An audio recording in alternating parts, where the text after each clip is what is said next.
নিজেই প্রতি মুহূর্তে এত বেশি হ্যারাসমেন্টের শিকার হই, আমি তো এগুলো কোনোভাবে কল আউট করতে পারতেছি না। আমি আপনাকে কিভাবে করে হেল্প করব?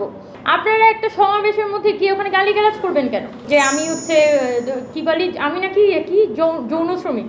So that's the thing that's happening. মানে গত যখন থেকে আমি বলেছি যে হেফাজতের সমাবেশে এই বক্তব্যটার এই গালিগালাজের আমি বিরোধিতা করেছিলাম, আমি এটা এই বিরোধিতা করার চেষ্টা ছিল যে আপনার তো নারী কমিশন নিয়ে সমস্যা থাকতে পারবে না কারো, এটা তো আমাদের কারো কথা না। আমরা তো সবাই বলছি সমস্যা থাকতেই পারে। আমার নিজেরও প্রচুর মতবিরোধ আছে এই নারী কমিশনের অনেকগুলো পয়েন্টের সাথে, কিন্তু মতবিরোধ জানানোর জন্য তো সরকার অনেকগুলো স্পেস তৈরি করে রেখেছে, অনেকগুলো ফোরাম তৈরি করে রেখেছে যেখানে আপনি গিয়ে আপনার মতবিরোধটা জানাবেন। কিন্তু যখন পলিটিক্যাল পারপাসে এই পুরো ইস্যুটা একটা পলিটিক্যাল পারপাসে ব্যবহার করা হয় এবং যারা এই দেখা গেছে যে এখানে কথা বলেছে, পাল্টা কথা বলেছে যে আপনারা চাইলে তো বিরোধিতা করতে পারেন, আপনারা চাইলে তো সংবাদ সম্মেলন করতে পারেন, আপনারা যে কোনো কিছু করতে পারেন, আপনারা একটা সমাবেশের মধ্যে গিয়ে ওখানে গালিগালাজ করবেন কেন? এই যে একটা মিনিমাম কথা, এই কথাটার জন্য যে মেয়েরা এই কথাটা তুলেছে প্রত্যেকের কমেন্ট বক্সে যে পরিমাণ গালি গালাজ করে উড়িয়ে ফেলা হয়েছে, আই ফিল সো সরি যে আমাদের একজন ছাত্র উপদেষ্টা বর্তমানে কিন্তু উনি আইসিটি ডিভিশনের সাথে যুক্ত আছেন এবং আমাদের সরকার কিন্তু আমরা বলি যে গণঅভ্যুত্থানের সরকার, কিন্তু এই যে মেয়েদের সাথে এই পরিমাণ অনলাইন হ্যারাসমেন্ট চলে প্রতি মুহূর্তে, সেগুলোকে সরকারের পক্ষ থেকে সামান্য কন্ডেম করা, একটা মৌখিক কন্ডেম করারও আজ পর্যন্ত কোনো কর্মসূচি দেখিনি। আমার পাশে সমাজ কল্যাণ উপদেষ্টা বসে আছেন, তিনি ভালো বলতে পারবেন যে এখনও পর্যন্ত আমি একটা সাজেশন দিয়েছিলাম, লাস্ট একটা প্রোগ্রাম হয়েছিল কথা বলো নারীর, সেখানে আমি এই সাজেশনটা দিয়েছিলাম এবং অন্যান্য ফোরামগুলোতে সাজেশন দিয়েছিলাম। আপনি তো মেটা কন্ট্রোল করতে পারছেন না।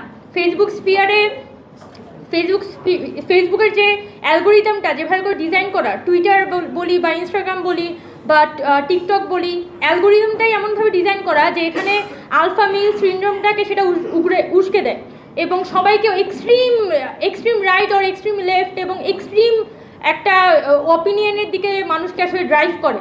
এটাই হচ্ছে আসলে ফেসবুক বা মেটা এদের আসলে মার্কেটিং পলিসি এবং এগুলো নিয়ে অনেক ডকুমেন্টারি হয়েছে এবং আমাদের যারা বিজ্ঞমানরা আছে তারা কিন্তু খুব ভালোভাবে জানে যে কিভাবে করে এই সোশ্যাল মিডিয়া প্ল্যাটফর্মগুলো ম্যানিপুলেটেড হয়।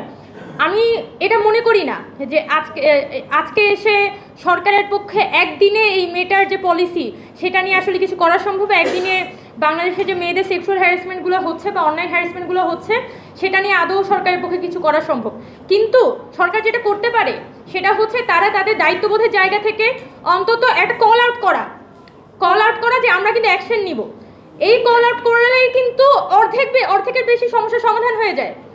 কারণ আমরা যখন খুব অনবরত দেখছি আমার সাথে কিন্তু মেয়েরা যোগাযোগ করে, আমি কিন্তু ওই মেয়েদেরকে বলতে বাধ্য হই যে ভাই আমি নিজেই প্রতি মুহূর্তে এত বেশি হ্যারাসমেন্টের শিকার হই, আমি তো এগুলো কোনোভাবে কল আউট করতে পারতেছি না, আমি আপনাকে কিভাবে করে হেল্প করব?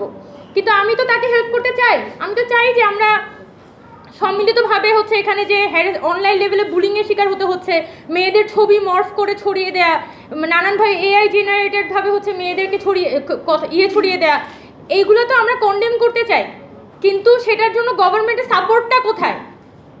এবং গত মনে হয় আগস্ট মাসে নুসরাতের সাথে আমি প্রথম দেখেছি, আমি নুসরাতের সাথে খুবই বাজেভাবে এই ধরনের অনলাইনে হ্যারাসমেন্ট শুরু হয়েছে। এরপরে বারবার গভর্নমেন্টকে বলা হয়েছে যে আপনারা কিছু না, আপনারা একটা সংবাদ সম্মেলন করতে পারেন, তো আপনারা যখন বড় করে সংবাদ সম্মেলন করেন চিফ অ্যাডভাইজার জিওবি থেকে যখন দেখানো হয়, এইখানে আপনি একটা স্পেসিফিক সংবাদ সম্মেলন করেন না এই সাইবার বুলিংয়ের হ্যারাসমেন্ট নিয়ে, এবং পুলিশকে আপনারা বিশেষভাবে বলেন যে মেয়েদের এগেনস্টে যে ধরনের হ্যারাসমেন্টগুলো হচ্ছে সেগুলো নিয়ে যদি কেউ মামলা করে, কেউ জিডি করে, সেটার এগেনস্টে আমরা স্ট্রিক্ট অ্যাকশনে যাব। এই এতটুকু বললে, এতটুকু দরদ দেখাইলেও তো অনেক ধরনের সমস্যার সমাধান হয়ে যায় এবং একদম রুট লেভেল পর্যন্ত, যেটা আমি বলবো যে একদমই প্রান্তিক একটা মেয়েও কিন্তু তখন সাহস পায় কোনো একটা হ্যারাসমেন্ট নিয়ে করতে, পুলিশের কাছে যেতে বা সরকারের কাছে যেতে। বাট টু বি অনেস্ট, আমি যেটা খেয়াল করেছি মানে এইটা যেন একটা সেকেন্ডারি বিষয়, যেটা একটু আগে আমাদের অন্যান্য বক্তারাও বলেছেন যে মেয়ে ইস্যু মানেই সেকেন্ডারি ইস্যু। মানে আমি মেয়ে মানুষ, আমি তো আমার সমস্যা নিয়ে কথা বলবোই, কারণ আমার সমস্যা নিয়ে তো অন্য কেউ কথা বলতেছে না। মানে আমি তো মেয়ে ইস্যু নিয়ে সারাদিন পড়ে থাকতে চাই না। আমি অনেকবার বলেছি যে আমি তো মেয়ে ইস্যু নিয়ে কথা বলতে যাচ্ছি না প্রতিনিয়ত, কারণ বাংলাদেশে বিদ্যমান অনেক ধরনের সমস্যা আছে।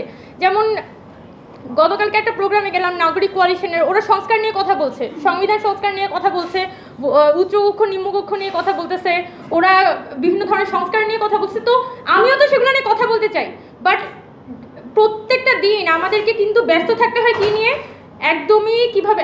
প্রথমত আমি হচ্ছে একটা নারী নেত্রী, আমার কাজ হচ্ছে সারাটা দিন নারী অধিকার নিয়ে কথা বলে যাওয়া। আমার মানসিকভাবে একদমই ড্রেইন করে ফেলা হয়, যে একদমই আমি সারাটা দিন আমার জেন্ডার নিয়ে পড়ে থাকবো। মানে এই